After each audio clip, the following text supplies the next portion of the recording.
Quando a religião e a política viajam no mesmo carro, os condutores acreditam que nada é capaz de ficar em seu caminho. Seu movimento torna-se impetuoso, cada vez mais rápido. Deixam de pensar nos obstáculos e esquecem que o precipício só se mostra ao homem em desabalada carreira quando já é tarde demais.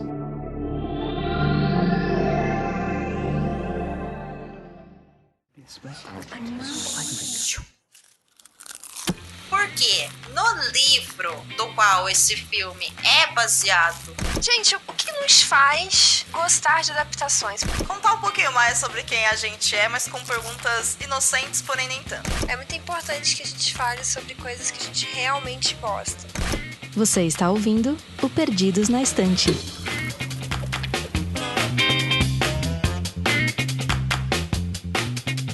Olá, ouvinte! Eu sou a Amanda. E eu sou a Ana. E eu tô aqui pela primeira vez com a Ana, inclusive, aqui no Perdidos, pra gente falar de uma história que é muito maior do que o que tá acontecendo agora, mas que eu, humildemente, devo admitir que eu só tive contato agora mesmo. E talvez seja o seu caso também, mas se você já for fã, acho que você também vai curtir, porque a Ana já é fã há mais tempo, né, Ana? Pois é, eu gosto muito de Duna, que é nosso assunto de hoje, é isso? Posso falar? É isso, claro! Não, spoiler. Spoiler do nome do episódio. Então acho que a gente pode agradar aí tanto quem tá chegando agora nesse universo desértico de Duna, quanto quem já é fã há mais tempo pra acompanhar essa discussão aí. A única coisa, ouvinte, é que estamos aí na parte 2 já, lançada com sucesso no cinema. Em algum momento aqui do episódio a gente vai começar a falar com spoilers, então a recomendação mesmo é que você já tenha assistido tanto a parte 1 quanto a parte 2, ou pelo menos lido o livro, ou se você não se importar com spoilers também, fique à vontade. Ana, eu tô empolgada pra falar sobre Duna. Eu também tô, sempre tô. Eu não parei de falar sobre Duna desde que eu vi o filme 2.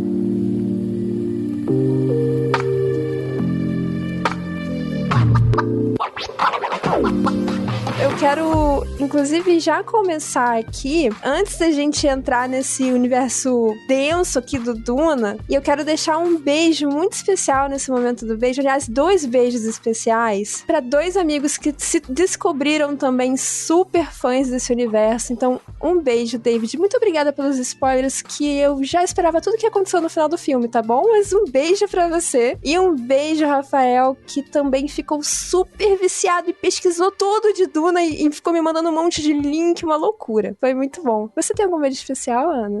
Eu tenho para minha amiga Vanessa, porque a Vanessa também é uma grande fã do livro e a gente sempre comenta de tudo que acontece nessas movimentações aí do audiovisual. Ah, que bom. Então, um beijo, Vanessa.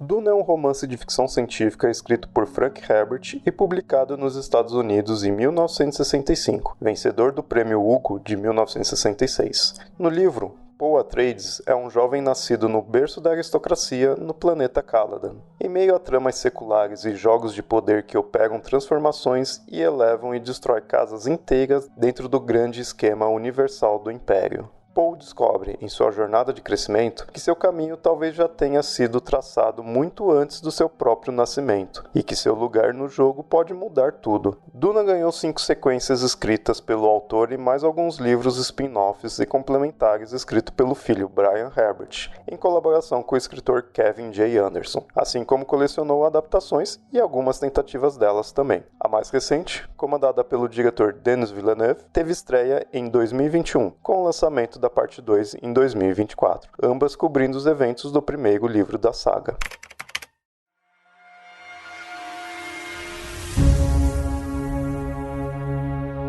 E agora vamos lá, né? Vamos entrar aqui, vamos ficar em casa, porque a história aqui é longa, né? Tem muita coisa pra ser falada. Só que antes da gente falar de muita coisa, Ana, porque é muita coisa mesmo, eu quero que o nosso ouvinte possa entender de uma forma mais didática do que a gente vai falar aqui? Você consegue dar um breve resumo? Claro, com o maior prazer. Olha, o livro que inicia tudo se chama Duna também. Foi publicado por um escritor estadunidense que se chama Frank Herbert no ano de 1965. E esse livro, ele é muito grosso, né? Então acho que isso é uma coisa importante de mencionar, né? Ele é um livrão catatal. Quando ele demorou um tempo para conseguir, até o Frank Herbert conseguir publicar, e ele foi lançado. E depois dele foi lançado, ele contaminou, ele influenciou muito da ficção científica que aparece logo em seguida, né? Então ele faz aí um percurso muito importante, ganha muitos fãs. E esse livro teve algumas adaptações, a gente vai conversar sobre algumas delas. E essa mais recente, do Denis Villeneuve, conquistou aí corações que as outras adaptações até então tinham conquistado, mas não dessa forma tão massiva, se eu posso dizer assim. O livro basicamente narra a trajetória de um garoto, que é um tal de Paul Atreides, né, de uma casa no mundo fantástico, no mundo secundário, e ele é criado num lugar que tem água, né, um mundo que tem oceano, como o nosso, e a família dele, que é uma família muito rica, aristocrata, ela é levada para um outro planeta, esse sim todo desértico, daí que é o nome dessa narrativa, né, Duna, para explorar uma riqueza que existe nesse planeta, né, para minerar, é esse o verbo. Então eles vão para esse planeta para fazer uma atividade bem colonial, que é para minerar essa substância que se chama especiaria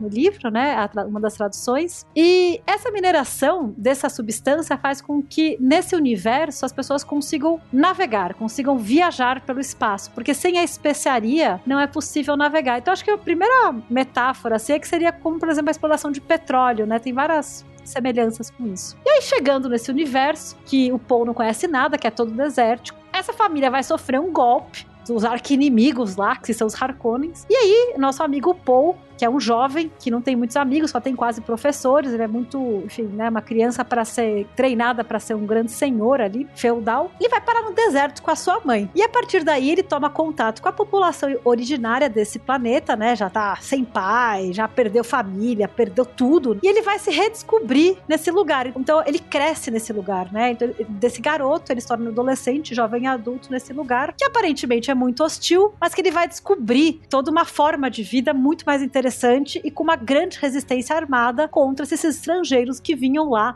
fazer mineração. Então o livro é mais ou menos a respeito desse embate aí que surge e de uma luta de reconquista desse espaço, né, desse planeta. Interessante você falar do crescimento dele, do amadurecimento dele, porque inclusive pesquisando sobre o universo de Duna, eu percebi que essa é uma diferença entre os livros e os filmes, né, as adaptações que a gente teve pelo Denis Villeneuve, que é essa passagem de tempo. Porque no filme me parece que tudo é muito rápido, né? Tudo acontece meio que numa sequência de, enfim, ações e consequências, né, do golpe que os Atreides acabaram sofrendo. Mas me parece que no livro passa muitos anos. Adorei teu comentário, Amanda. Eu acho que até recentemente eu fui assistir a parte 2 do Belas Artes para fazer um debate lá, para participar do debate, foi muito legal, do Ciência no Cinema, que é um projeto de um instituto de física, e uma das minhas observações, assim, de saída, daqui que eu não gostei na parte 2, é que parece que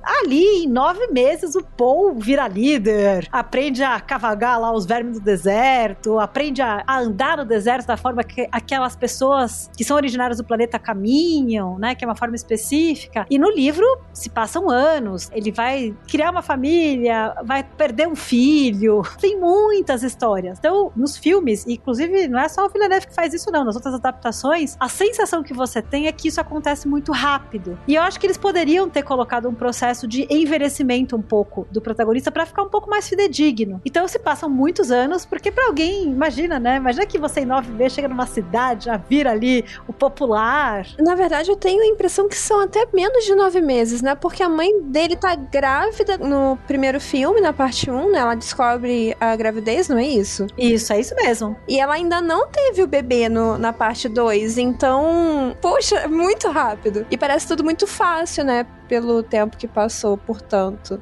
E aí não mostra a quantidade de pessoas que desconfiaram dele, que não gostavam dele, os embates que ele teve até com a própria mãe, porque a mãe sempre acha ele meio infantil no livro, no filme dá uma invertida, como se a mãe forçasse ele a esse lugar. Tem essa diferença, parece que ele já chegou conquistando.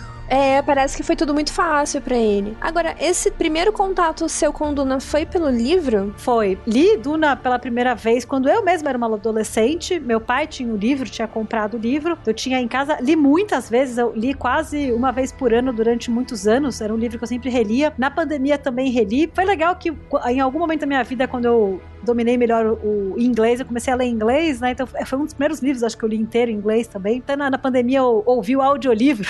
Nossa, eu tô curiosa, quantas vezes você já fez essa leitura? Muitas. É interessante que sempre tem uma coisa que a gente esquece, né? Porque pra adaptação fílmica funcionar, e eu acho que isso é um mérito, isso não é um demérito, tem muita coisa que teve que ser tirada, porque o livro é imenso. Então tem muitas intrigas, tem muita fofoca, tem muitas outras famílias, tem muita personagem secundária que não dá pra retratar com a profundidade que precisa ali, né? Então é interessante que você esquece as coisas, né? De um tempo pro outro. E aquilo muda também, porque tem épocas que você repara mais de algumas coisas, né? A gente também amadurece, você vê aquilo diferente. E aí depois eu fui assistir as séries com muito preconceito, confesso, no início. E tive que rever, até para participar de eventos. Acho que teve um Cine Sesc que a editora Aleph também ajudou a organizar, que tinha a versão do David Lynch, né? Então assim, você começa a ver com mais amor também, até as dificuldades de fazer essa adaptação fílmica, né?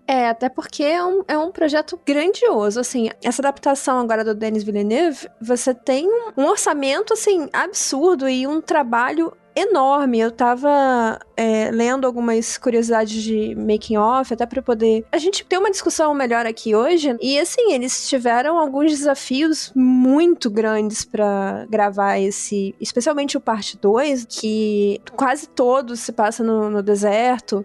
E teve toda aquela questão das cenas em preto e branco, que eles tiveram que recorrer a filmagens com infravermelho. Então, assim, tem uma questão técnica envolvida na produção de Duna que é surreal pra esse filme poder acontecer. Não é como se fosse uma simples gravação de um filme de drama que a gente pode ver, né, normalmente. Porque exige muito. Então, com esses desafios que a própria fantasia traz pra ser adaptada pro cinema, né? E a ficção científica também. Você tem ali um esforço enorme. E eu acho isso muito interessante, porque o meu primeiro contato foi com o parte 1, né, do Denis Villeneuve. Eu não tinha visto a adaptação anterior e não li. Sendo bem honesta, ouvinte, dessa vez eu não li. Esse livro é muito grande. E eu não sou fã do gênero space opera, né? Acho que é Space Opera que a gente pode encaixar o Duna. Sim, pode ser. Tem toda uma discussão, né? Mas é isso, vamos colocar assim, né? De forma geral aqui, pro bem da discussão fluir, Space Opera, eu não sou muito fã desse gênero. Fui muito resistente a assistir a primeira parte. Meu marido gosta bastante de ficção científica, ele ama Star Wars e esses negócios todos. E eu fiquei, ok. Mas o parte 2, chegou um momento no filme que eu estava, assim, embasbacada. É muito impressionante, né? Eu fiquei sem reação, eu olhava para aquelas cenas e falei, gente, que produção grandiosa, que negócio absurdo. Eu saí daquele cinema, eu lembro que foi inclusive na noite do Oscar que eu assisti esse filme, e a Domênica me mandando mensagem, você viu o filme que, olha, o menino e a garça, não sei o que a gente já gravou, tem um episódio, ficou incrível que eu gravei com o Frango, você viu e ganhou, não sei o que, e eu falei, eu tava vendo Duna e eu não consigo não consigo juntar palavras agora nesse momento porque eu estou em choque ainda. E o filme me deixou, assim, encantada por esse universo. Tanto é que eu entrei nesse espiral aí de coletar informações e tentar entender melhor, porque é muita coisa pra ser dita, né? É muita coisa pra ser dita. Esse universo é muito rico, muito denso. E uma coisa que é interessante, inclusive pro ouvinte que ainda não assistiu nenhum dos dois filmes, eu entendo, Ana, que não tem como a gente desvincular, assim, um filme do outro no sentido de, é uma sequência, por exemplo, Matrix 1 e Matrix 2, sabe? Que você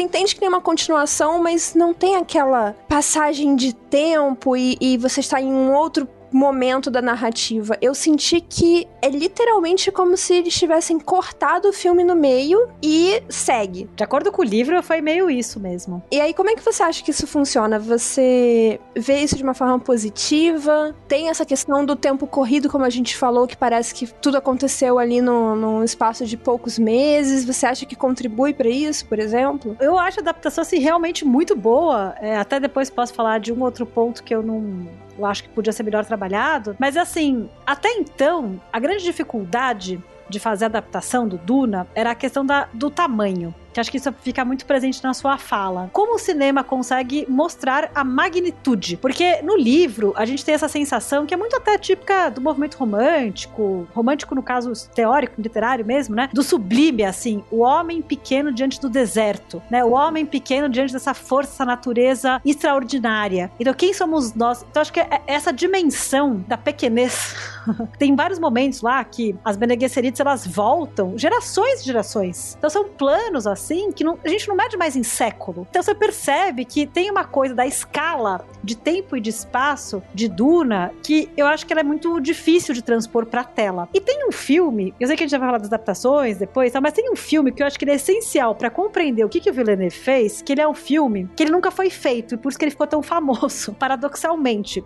Tem um documentário, acho que eu convido muito você, ouvinte que gostou de Duna, a assistir, porque eu acho que o documentário é muito engraçado. Quando eu quero rir, eu gosto de assistir esse documentário, mas que eu gosto muito de Duna também. Mas que ele é um documentário de 2014 do Frank Pavich, que ele se chama Duna de Jodorowsky, o maior filme que jamais aconteceu. E justamente esse documentarista, ele vai atrás do Alejandro Jodorowsky, que é um cineasta, também quadrinista, estudioso de tarô, muito famoso, chileno, que morou muitos anos no México também, mora na França. E o Jodorowsky, ele leu aquele livro e ele falou, eu quero fazer esse filme. E ele falou, só que para fazer esse filme eu preciso ter guerreiros. Ele usa essa palavra, warriors, né? I need warriors, eu preciso de guerreiros. E ele vai atrás das maiores estrelas daquele período. Então ele chama lá o Salvador Dalí para fazer o Imperador. E aí como ia ser muito caro, ele só ter 1 minuto de fala.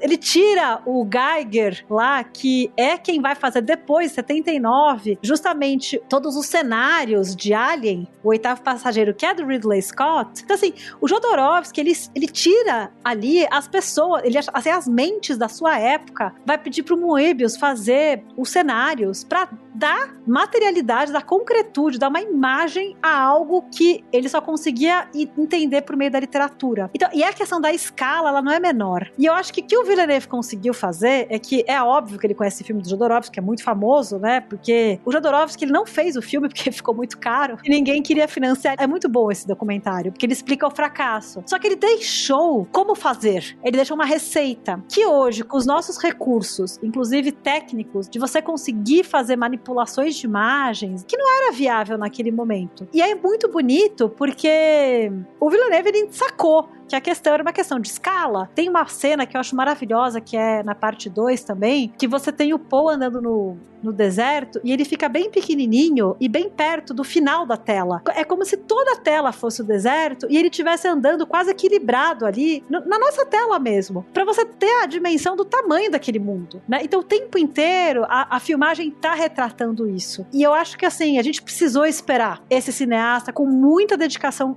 na questão da fotografia, com um elenco estelar também, né? O elenco estelar de nossos anos, né? A gente tem até o Aquaman lá, tá lá, né?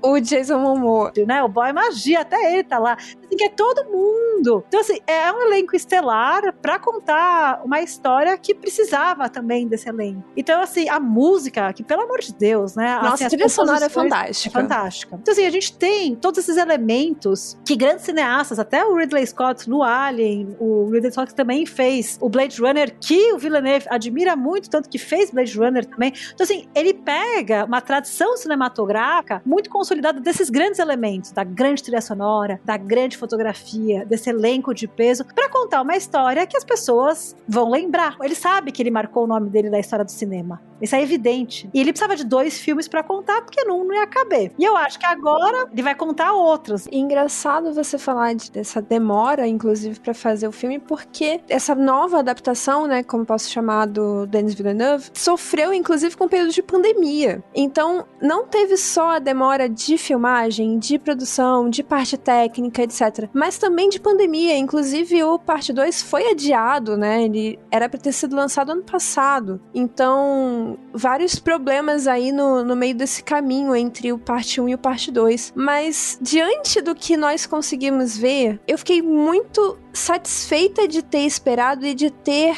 me arriscado a assistir, mesmo que não seja um gênero que eu curta. Porque é impressionante ver a ousadia do diretor.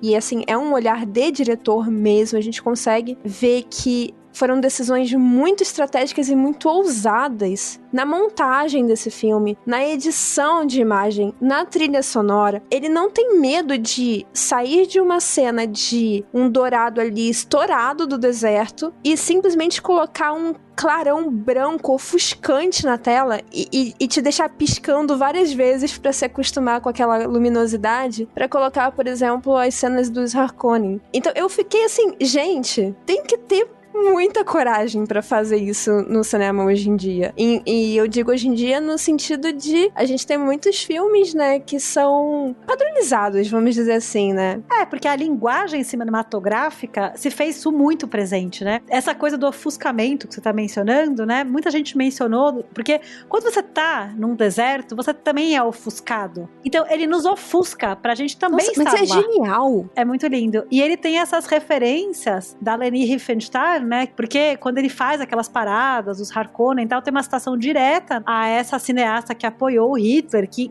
em última análise ela cria essa linguagem da grande eloquência armamentista, né? Enfim, isso é muito marcado também na história do audiovisual. E ele faz isso também. Por que isso até foi legal? Porque eu fiquei sabendo disso até assim por meio dos meus colegas da física, mas que a ideia é que nesse planeta dos Harkonnen a luz opere diferente. Então, para eu estar em um outro planeta, eu preciso também mudar a minha luz. Então, assim, não é só que ele tá usando ali o preto e branco para dar um efeito estético, também para estetizar uma violência de uma outra maneira, para não mostrar o sangue. Existe essa busca do preto e branco também por isso, mas também para colocar a gente num lugar alienígena, no qual só essa luz existe. E então é muito interessante como é que ele usa essa linguagem cinematográfica para ressaltar esses aspectos, né? E para contar a história. E sem medo de ser feliz. Vejo assim um artista pensando no diretor, né? Sabendo muito que a bala que tem. Muito, muito seguro do que tá fazendo. Quando eu digo sem medo, é inclusive porque ele utiliza alguns recursos que são muito temidos no cinema, como por exemplo, longos períodos de silêncio. E isso me chamou a atenção bastante durante o filme, e assim, a sala estava lotada na sessão que eu fui. Era 9:30 da noite de um domingo e a sala estava lotada e ninguém fazia um barulhinho sequer. Aquele silêncio opressor dentro da sala de cinema, com aquelas imagens passando e essa ousadia toda que a gente tá falando de linguagem cinematográfica dele, todo mundo completamente capturado pelo filme. Eu fiquei impressionada. E lembrando, assim, que ele fez, eu não sei, mas Arrival, que é A Chegada, que é uma adaptação de um conto de ficção científica do Ted Chiang, que é um conto de 99, né? E é um conto belíssimo, tá publicado em português, também chama A História da Sua Vida em português. É assim, eu acho o filme muito bom dentro do conto. Ele é um filmaço, né? Assim, A Chegada é um grande filme já. E depois ele vai fazer o Blade Runner, né? Que eu sempre esqueço o ano. Eu não gostei tanto da adaptação do Blade Runner, mas a fotografia é impecável. Ele tem essa questão da fotografia, de conseguir transportar você para um outro mundo de uma forma muito coerente, que outras pessoas às vezes fazem mal. E o figurino também fala muito nesse filme, né? É impressionante, assim. Tem uma cena que eu gosto muito, é lá do começo da parte 1, que a espaçonave do Imperador tem tapete. E eu acho assim, cara, por que ninguém nunca pensou que a espaçonave do Imperador pudesse ter um tapetão para ele descer no tapete? Por que tem que ser sempre uma rampa de metal? Então, assim, é isso, assim, sabe? Teve uma equipe muito afinada que pensou em todos os detalhes, né? É muito impressionante.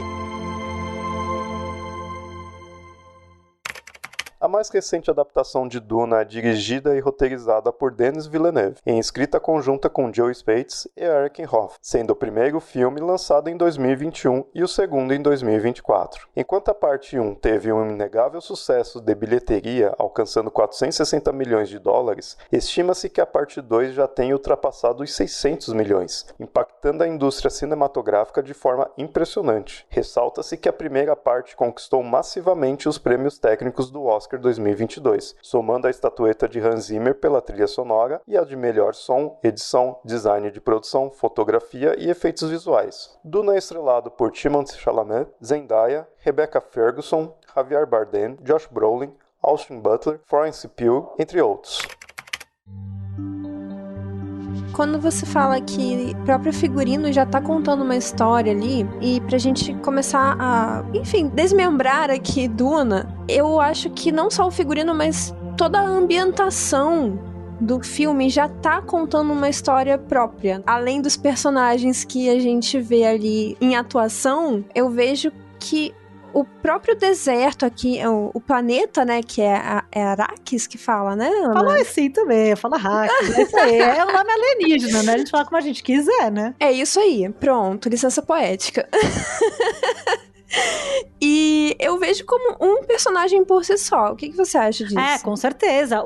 Tem uma teoria, né, quando a gente trabalha com Duna, criticamente, que talvez o ouvinte já tenha ouvido essa hipótese, mas tem a teoria de Gaia, né, do James Lovelock, que é um cientista e tudo mais, de pensar nosso planeta como uma entidade mesmo, né, no sentido, é mais complexo do que isso que eu tô falando, mas nesse período histórico, a gente teve outros livros que partiam dessa hipótese. O mais famoso é o Solaris, do Stanisław Lem, que é um polonês, que também tem vários filmes, inclusive, sobre isso, né? Mas pensar esse planeta como uma força por si só. E o Duna pensa isso também. Essas teorias, elas estão muito amarradas, né? De você pensar o planeta como uma questão ecológica. Porque a questão ecológica é muito importante no livro, e acho que no filme isso aparece também. De você entender aquele ecossistema como um ecossistema completo e perfeito. Que aí vem lá os colonizadores fazer mineração e tal. Mas ali tem uma harmonia da coisa. E esse planeta deserto que se impõe com suas tempestades terríveis, com seus vermes de areia imensos, né? E acho que isso fica muito patente no filme também. E até essa questão dos vermes de areia, porque, assim, eu acho que é uma das simbologias mais icônicas da série Duna, porque é um visual impactante. Aquilo me incomodava muito, porque eu achava, nossa, que coisa horrível.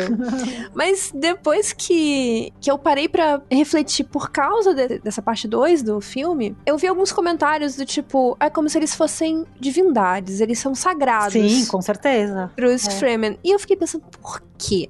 Eles são predadores, por que eles são sagrados? Mas aí quando a gente começa a pensar nesse planeta, como você falou, né, como um ecossistema perfeito. E aí essa palavra perfeita me chamou a atenção por causa disso. Porque os vermes de areia, para os Fremen, né, eles são os predadores perfeitos, eles são a ameaça maior nesse ecossistema, né, em relação a, digamos assim, animal. E aí, por que não reverenciar, né? Por que não ter essa coisa do respeito sagrado, digamos assim? E falta de uma palavra melhor, por que não essa reverência ao sagrado em relação a esses vermes? E eu fiquei, puxa, isso faz todo sentido agora pra mim. É que talvez nós, humanos, não tenhamos respeito à vida em geral, né? Nem as nossas, entre nós. Excelente ponto. Né? Quanto menos pra animais. No caso aqui, enfim, ele é um grande animal. Por que eu não vejo o outro animal como o divino também? Né? Eu acho muito lindo, por exemplo, quando o Ailton Krenak vai falar que as montanhas são minhas avós. Por que a gente não pode pensar assim? E os Fremen, por isso que tem a questão ecológica muito forte no Duna, né? No livro tá assim, no filme tá assim, que quando o verme de areia passa, e é interessante porque no livro, e também isso aparece no filme, no início, o verme de areia é uma coisa horrorosa. Você fala, meu Deus, lá vem o verme de areia acabar com tudo, porque ele Sim! Se você não assistiu o filme, não faz a mínima ideia que a gente tá falando, ouvinte, é um bicho imenso que come as grandes máquinas mineradoras. Então, assim, a dimensão desse bicho é muito grande. E ele, como um verme de areia, ele afunda ali no deserto, é uma minhocona. E aí, o que acontece é que pros Fremen, primeiro que eles têm uma palavra pra se referir ao verme de areia, que não é verme, né? O Shait Hulud. E quando ele passa, ele purifica unifica o mundo com a sua passagem. Essa coisa dele tá comendo aquelas máquinas, pros Fremen que são esses povos originários, ele está purificando este mundo, levando essa coisa que tá perturbando, né? Então, é muito interessante, assim, a mudança do ponto de vista. Esse animal, né, é feito dele muitas coisas, né? Então, alucinógenos, as facas, as melhores facas deles são dentes desse animal, tá sempre na ordem do sagrado também. Se você desembainha essa faca, você vai ter que cortar alguma coisa pra ela não ficar sempre sem sangue. Então tem regras pra lidar com isso. Não é assim, você fica, está aqui minha faca de cristal. Não, ela tipo tem um significado isso. E então eu acho que essa questão fica sendo aparente o tempo inteiro, né? E talvez é pra nós pensarmos, por que a gente não faz isso com os nossos animais? Então acho que isso também tá muito presente nessa questão do sagrado. Muito linda essa forma pela qual você trouxe a questão. Penso também que todo esse mistério que ronda os vermes de areia, né? Porque assim, o que são?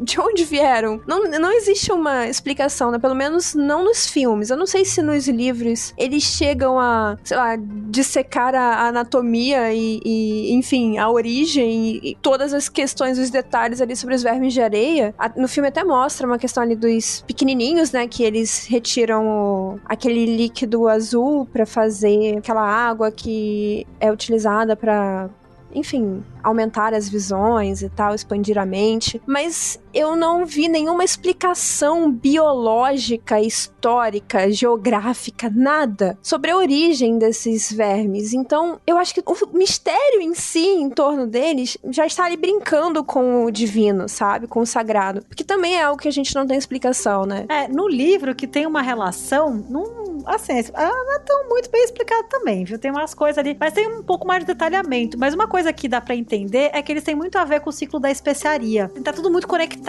No filme mostra isso também, né? Os vermes bebês, que eles que são afogados, e a partir desse afogamento na água, que é a coisa que menos tem em Duna, né? Que é a água, fica muito patente também essa questão do recurso natural o tempo inteiro, como que a água é importante, a gente tá chorando, a gente tá dando água pros mortos, não posso vomitar porque isso é terrível, porque eu tô tirando a água de mim, os mortos quando morrem têm sua água reaproveitada, e isso é honrado também, né? Mas tem uma questão muito que está dentro de um grande ecossistema, e esse ecossistema tem um certo equilíbrio ali. E a ideia dos Fremen, em algum momento, é que uma parte do planeta seja um pouco menos desértica, mas é uma parte, porque eles acham que o deserto é um lugar limpo, né? E até por curiosidade, nas continuações dos livros, né? Porque o que a gente viu até agora é a adaptação do livro Duna, o principal. Mas depois a gente vai ter contato com uma sensação que os Fremen acham que o deserto fica impuro, porque começa a ter muita gente ali de outros lugares, né? Como se tivesse poluindo mesmo esse habitat, né? Então é interessante, assim, que aqueles povos, eles se acham parte disso também. Eles não se acham fora daquilo, né? E acho que isso é muito bonito. E é legal ver o Paul entendendo essa sabedoria também, dessa coexistência, né? Sim, aí o Paul, a gente comentou no começo que pela adaptação pareceu muito fácil, porque passou muito pouco tempo pra uma adaptação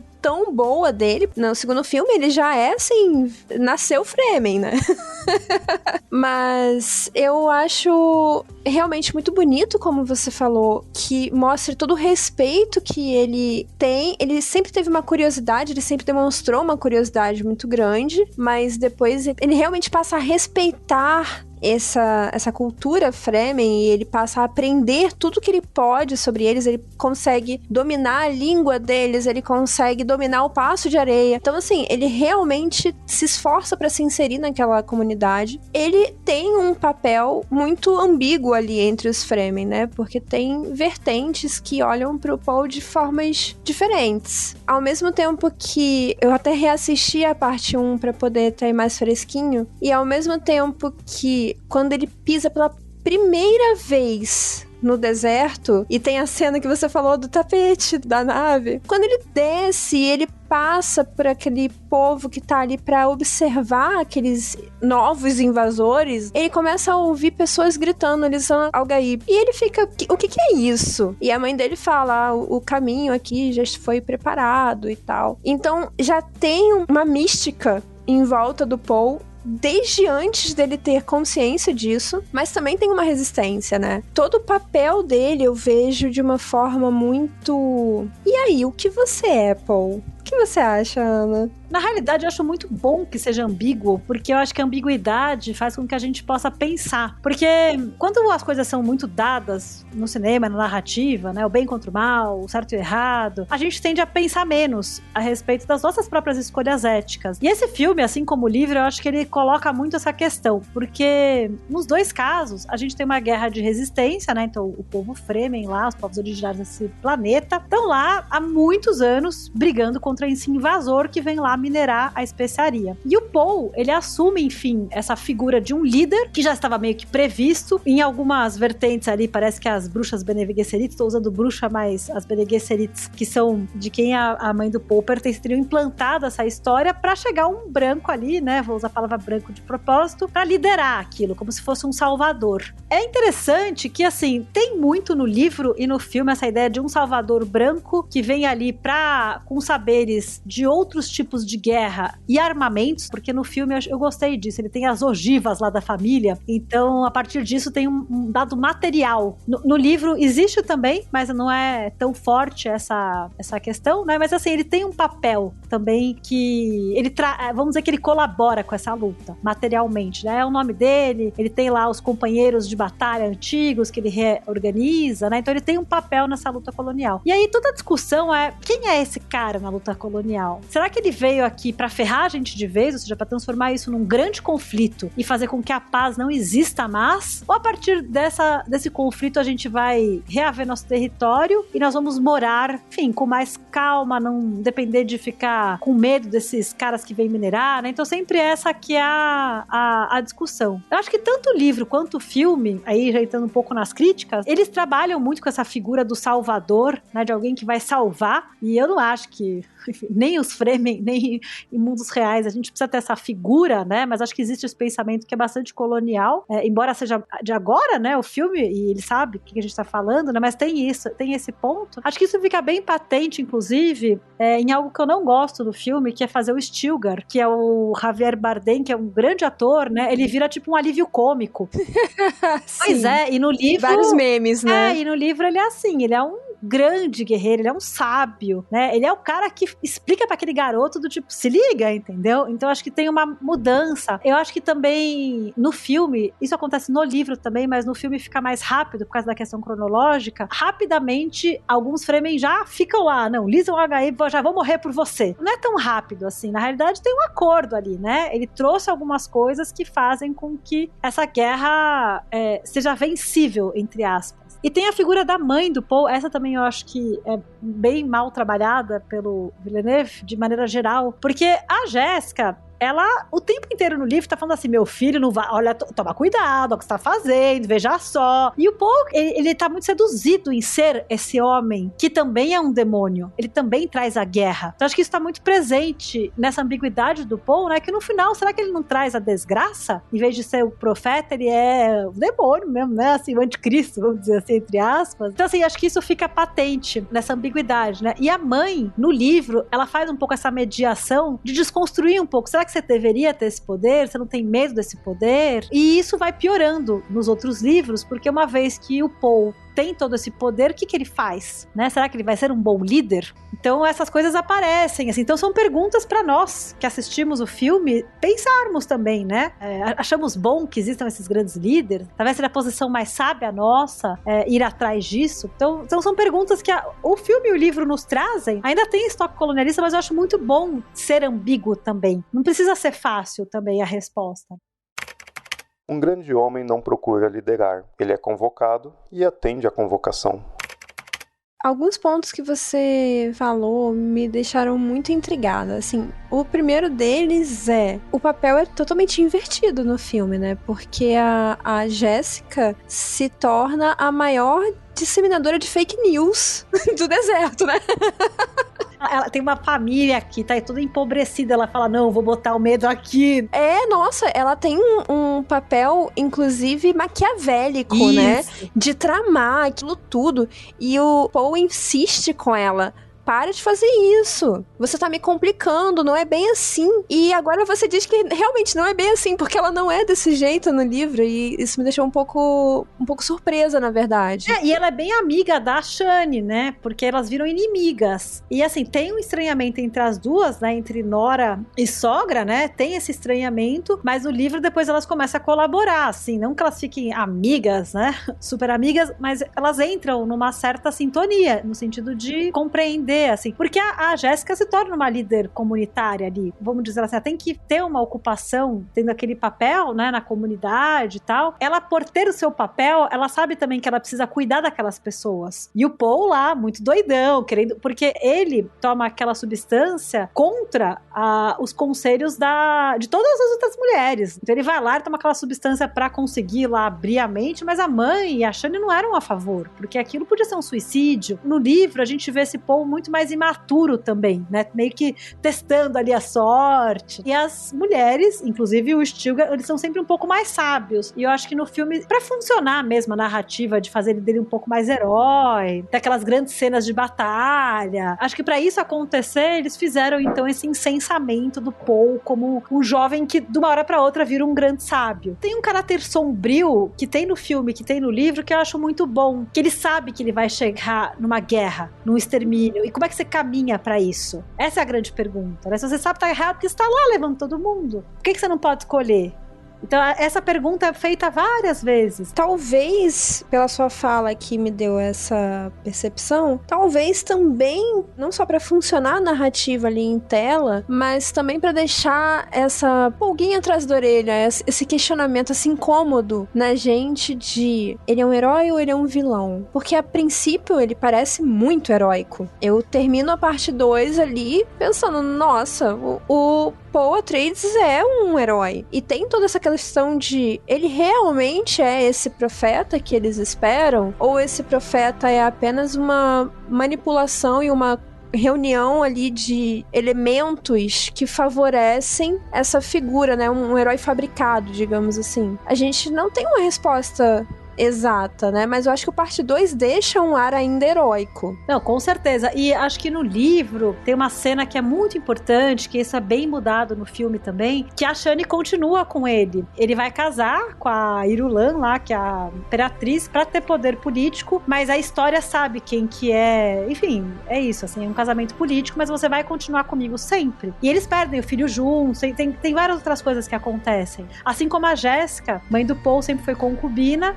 todo mundo sabe, a história sempre soube que ela era a mulher mesmo, afetiva, né? O relacionamento que valia ali. Então acho que isso também muda, e muda o caráter um pouco. Eu gostei até dessa mudança, de alguma forma, porque também mostra um caráter ruim, entre aspas, do Paul, né? Ele trai, entre aspas, a Shani no final, no filme, pra tirar um pouco esse dourado dele, né? Uhum. Conquistando tudo. Ele faz uma coisa meio Lulão, ele faz assim, conversa com todo mundo lá, faz uns acordos, né? Tá ali distribuindo cargo, assim, né? Tava conversando com um amigo meu, a gente tava relendo o finalzinho, pra tentar realmente dar uma pacificada naquilo, mas ele não consegue, por isso que vão ter as continuações, né, sai do controle. E algo que tem interessante nessa figura do profeta imaginado e o profeta real, é que na profecia parecia que ia dar tudo certo, mas tanto no livro quanto no filme dá pra ver que esse profeta que é entregue não era aquele profeta lá, entendeu? É uma coisa meio híbrida, é uma coisa que talvez possa ser tipo, sabe assim, o profeta do mundo paralelo, do mundo invertido, também dando uma outro tipo de coisa. E ele começa, o Paul, a não conseguir prever o futuro também, porque antes ele consegue assim prever super bem, ele perde a visão em algum momento dos próximos livros, mas ele consegue ainda enxergar em tempo real, porque ele consegue ver as coisas. Ele perde a faculdade de enxergar por meio dos olhos, mas ele consegue enxergar por meio da sua ciência mesmo, né? Mas aí depois ele não consegue mais. Então é até interessante isso, assim, que ele se torna um híbrido, uma coisa meio monstruosa mesmo. Então esse lado sombrio dele aparece com muito mais insistência depois. Vamos ver como é que o Villeneuve continua as adaptações. Eu acho isso realmente adiciona camadas ao personagem e é muito intrigante. Tanto que eu saí do cinema com essa dúvida mortal, sabe? Peraí, isso foi uma propaganda?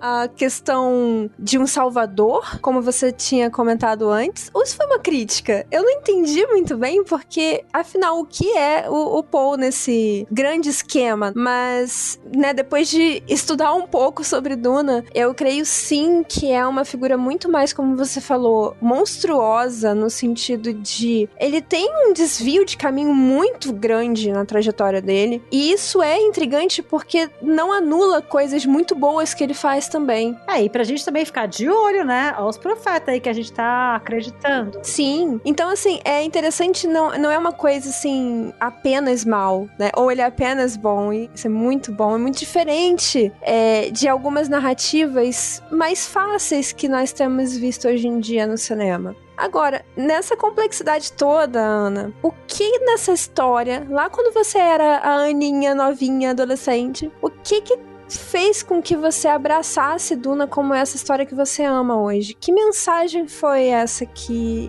você absorveu, ou pelo menos assim, a maior delas, que você absorveu que realmente mexeu com você? Você sabe que tem algo que não tá muito explícito no filme, mas que aparece, que são duas coisas. Que primeiro é a capacidade mental das personagens, porque nesse futuro, há 1000 anos à frente de nós, sei lá quantos milhões de anos à frente de nós, não existem mais computadores, porque parece que nesse universo teve uma revolta das máquinas, lá as impressoras falaram, não vamos mais imprimir. E aí o ChatGPT falou também, não vou fazer tudo errado aqui, as tarefas de casa que vocês estão me colocando. Cansamos. E aí foram extintas as máquinas. Então os seres humanos tiveram que usar capacidades maquínicas, né? Então desde fazer cálculo, pensar, e também outros tipos de capacidade. E, em especial, as Bene Gesserit, que eu acho que elas são muito retratadas como bruxas no sentido negativo do termo no filme, mas eram mulheres, assim, muito capazes. Elas conseguiam, assim, falar vários idiomas, cheirar venenos, desfazer venenos com o próprio corpo, conseguiam fazer coisas incríveis. E eu ficava assim, gente, eu quero ser essas pessoas, entendeu? E os mentats lá conseguiam calcular coisas. Tem essa ideia que o humano é muito maior, ele pode ser muito maior. A gente, às vezes, que não quer investir na capacidade psíquica mesmo, né? Claro que tem um lado de sonho, de fantasia, de impossibilidade, de ficção, mas tem algo ali que eu acho que, sabe, assim, tem umas coisas ali, né? Então eu acho que era muito bonito imaginar, por exemplo, esses Fremen, né, que tinham grandes tecnologias. E como é que você faz para ter essas grandes tecnologias a partir de outros tipos de meio ambiente, de epistemologia mesmo? Como é que eu estudo o conhecimento? E isso é muito patente mesmo na configuração do enfim. Então acho que isso, assim, me grava muito meu coração, sabe? Ai, cara, que bonito, porque assim, eu não pensaria nisso, e é muito interessante como duas pessoas podem reagir de formas completamente diferentes, né? Que bom, né? Que bom, porque a gente vai olhando a perspectiva do outro, e isso é incrível, porque eu não tinha pensado por esse lado. Claro que eu não li o livro e talvez eu tivesse captado um pouco dessa mensagem que você falou. E sim, no filme a gente também entende que o ser humano já está num nível de evolução mental e também física, muito acima do que nós estamos, e não é uma questão assim de desenvolver os superpoderes, estar voando, mas sim de explorar a capacidade da mente mesmo, o que o cérebro consegue fazer, né? Conforme o cérebro vai fazendo também o seu corpo. Mas, apesar disso, não foi isso que me impactou, e eu já fui muito mais para um lado crítico, e eu acho que isso é muito interessante, como você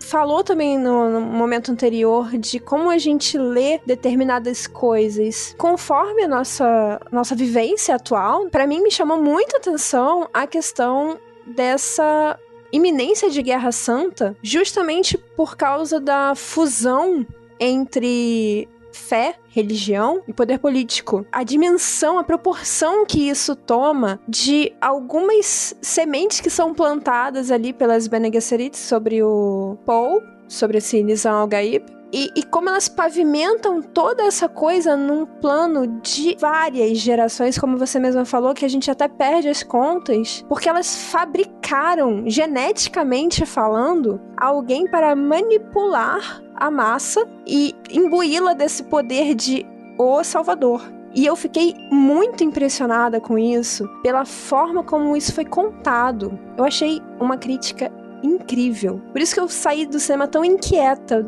no sentido disso, foi um elogio ou uma crítica. E eu tive que parar alguns dias refletindo sobre isso e conversando sobre isso. E, poxa, que coisa gostosa você ter esse trabalho de reflexão, sabe?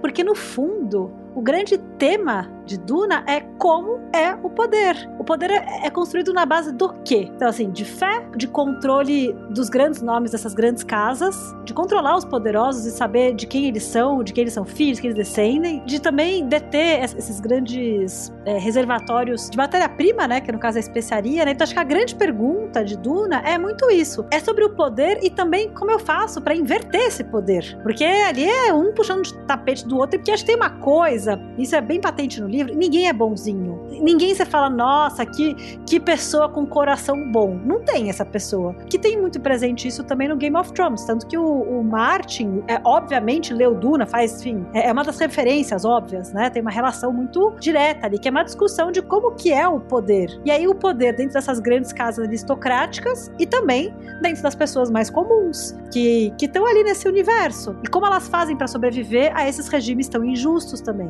E também essa questão da manipulação pra chegar a isso, né? Isso no filme é bem explorado mesmo. Por isso que eu fiquei tão chocada pelo papel como você falou, o papel da Jéssica ser tão diferente. Porque eu fiquei, nossa, essa mulher é a manipuladora.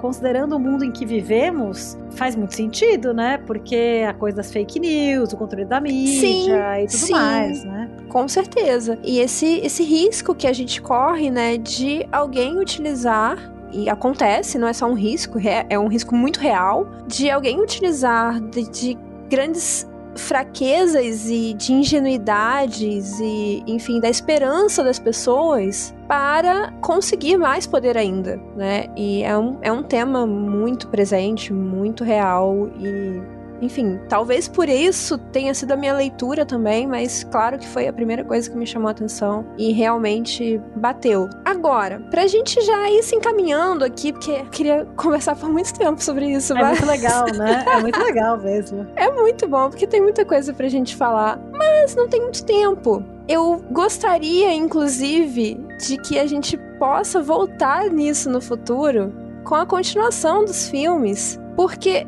eu fico pensando assim, nossa, é um livro de 65. Já passou por outras adaptações, tem aí um histórico de fãs, né? Um fandom muito consolidado. É influência para várias outras obras que também criaram seus fandoms muito consolidados. Mas a gente tá aqui em pleno 2024 voltando a essa obra lá de 65.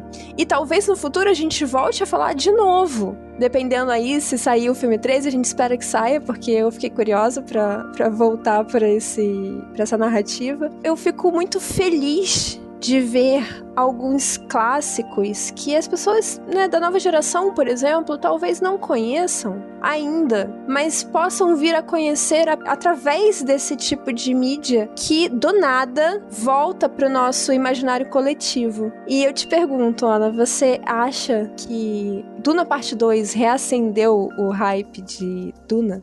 Com certeza. Eu sinto na pele, porque como eu gosto muito do ficção científica há bastante tempo, eu vejo, assim, o pessoal comentando. Então, assim, pessoas que nunca tinham tido vontade de tentar ler ou de entender mais e até de assistir outras adaptações, né? Porque houve muitas outras adaptações.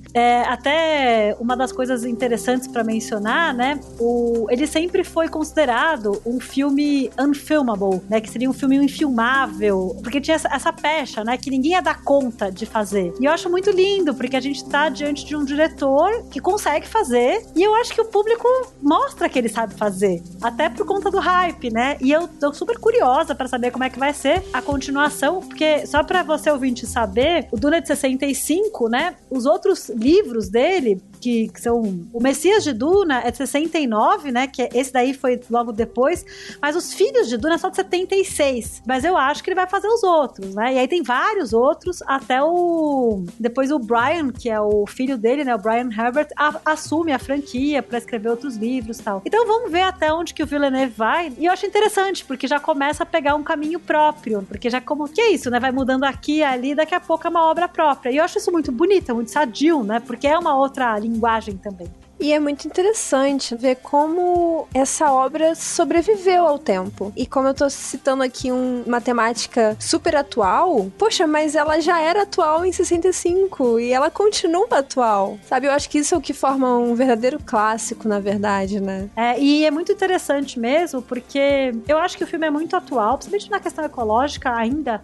Acho que é uma referência mesmo. Tem pessoas que vão falando, não, porque a literatura nunca tratava de natureza. Gente, tem no Frankenstein, tem no Duna, sempre tratou. É verdade. As pessoas às vezes não querem ver. As pessoas não davam importância a esse tema. Então, talvez fosse isso, né? Não houvesse essa leitura desse tema porque não era de interesse. Enfim, e aí eu acho que isso vai continuar. Tem aspectos até no tratamento de mulheres, coisas assim, né, que acho que a gente já tá num outro momento histórico, que você fala, não, aqui podia ser melhor, essa coisa do Salvador Branco também, que aparece também, né, podia ter narrativas mais apropriadas, mas ao mesmo tempo ainda acho que diz muito pro nosso momento histórico, porque tem muita coisa ali que, né, e é isso que faz uma obra ser clássica, igual a Ana Karenina, né, embora tenha coisa lá na Ana Karenina que são muito diferentes dos dias de hoje, a gente consegue ler Ana Karenina e falar, meu Deus, né, diz muito pra nós. E eu acho que o Duna tem esse peso mesmo como obra. Que bom, porque aí nós somos presenteados com filmes, com produções que nos tiram o chão, assim, de mudar as regras do jogo, na verdade. E Duna, a parte 1 já impressionou muito na questão técnica. Eu lembro que foi, assim, indiscutível um ganhador de premiações na questão de trilha sonora, mixagem de som, etc. E agora vem o parte 2, que simplesmente decidiu fazer o que queria e é isso. Ele criou as próprias regras ali durante aquela narrativa e deu muito certo. E o Chalamet, que é o Paul Atreides, tá aí despontando como um dos atores mais bem pagos e com uma carreira mais promissora numa idade tão jovem, com Duna parte 2, que estourou de sucesso no cinema também. A Zendaya junto também, né? Ah, sim, também. Atuação impressionante. E eu digo o Chalamet especificamente porque ele vem aí de uma sequência de filmes com um orçamento, assim, absurdo. Teve o Wonka, que foi um grande sucesso de bilheteria. Então, o Chalamet tá com tudo. E eu gostei do casting. Eu acho que ele tem carinha de, assim, tem gente que falava aqui no início, eu acho que ele tem uma cara mesmo, aquele jeitinho, você combina muito bem. Eu gostei. Eu acho que funciona muito bem pra personagem, tanto quando é jovem, né, até depois quando ele tem esse momento em que ele assume, assim, porque ele tem uma fragilidade que acho que funciona pra contar essas histórias também. Ele é puramente aquele ratinho do deserto mesmo, o Muad'Dib, assim, nome perfeito. E isso conta a história, né, não é aquele herói imenso, musculoso, que resolve tudo. Eu acho que ele tem esse lado da fragilidade, da dúvida, que faz com que ajude a compor essa ambiguidade que a gente tá comentando tanto. Interessante que eu li, assim, sobre o parte 2, pra fazer a pauta, né, os dados da obra, e dizia assim, estrelado pelo galã da nova geração, Timothée Chalamet, e eu fiquei, gente, galã. Mas é isso, né, a nova geração se apropriando de uma história lá de 65. E eu acho isso incrível. Como a narrativa é incrível, né? É isso, Ana, eu amei essa conversa, cara, amei. Eu também, Amanda, super obrigada pelo convite. Nossa, você foi ótimo, nossa, você falou tudo que eu queria ouvir sobre Duna, foi maravilhoso. E ouvinte, se eu tiver errado alguma coisa, falado alguma besteira, mil perdões, é assim a vida.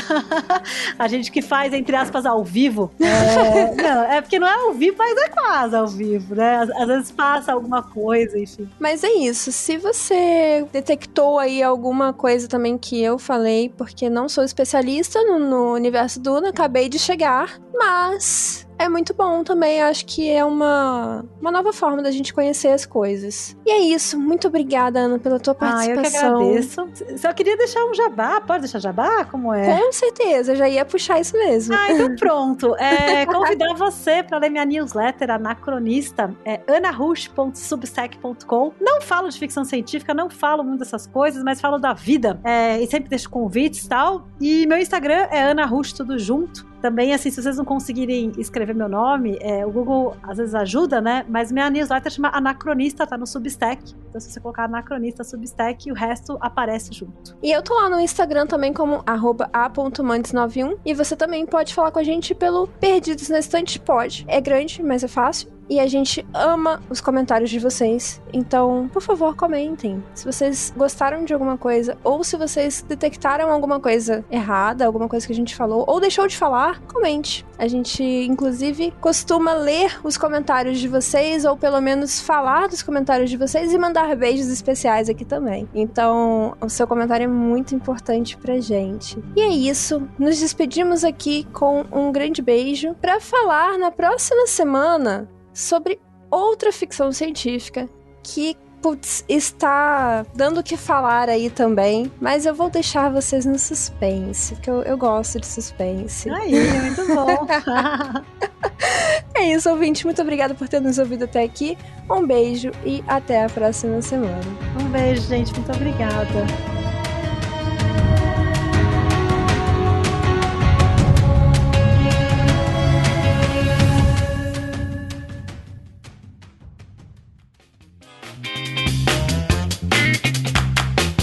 Você acaba de ouvir o podcast Perdidos na Estante. A apresentação foi da Amanda Barreiro e da Ana Rush. A pauta é da Amanda Barreiro. Produção da Domênica Mendes. O assistente à edição é pelo Leonardo Tremesquim. A narradora da vinheta é a Jo Bonner. E a montagem da vinheta é pela Isso Aí Design. Neste episódio foram utilizados trechos do livro Duna, escrito por Frank Herbert e traduzido por Maria do Carmo Zanini, publicado em 2017 pela editora Aleph, e trechos dos filmes Duna, de 2021, e Duna 2, de 2024, ambos do diretor Denis Villeneuve.